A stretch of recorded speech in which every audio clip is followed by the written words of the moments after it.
Le clavier et la souris sont deux éléments tellement communs que vous n'y prêtez plus du tout attention.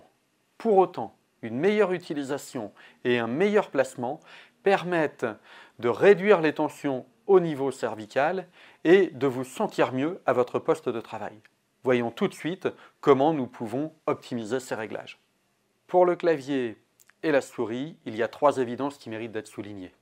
La première, c'est que l'écran, le clavier et l'opérateur doivent être à peu près alignés pour éviter d'avoir des torsions inutiles, surtout sur des temps de travail un peu longs. Deuxièmement, d'avoir une souris d'une taille suffisante et suffisamment dégagée pour que la main pose correctement sur la souris, que l'avant-bras soit en appui sur le bureau ou sur la coudoir dans certains cas, et que du coup la main puisse agir tranquillement sur la souris sans produire pour autant d'élévation au niveau de l'épaule, ce qui donnerait des tensions au niveau cervical.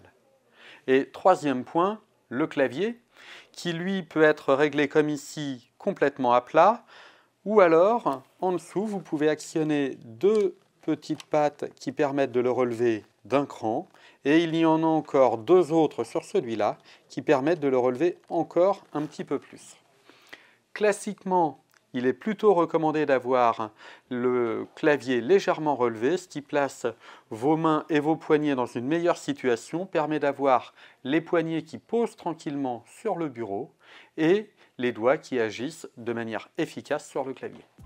En conclusion, pour le clavier et la souris, un clavier un petit peu relevé, dans l'axe, et une souris d'une taille suffisante afin de réduire les tensions pour toute la partie haute, c'est-à-dire les épaules et la colonne cervicale.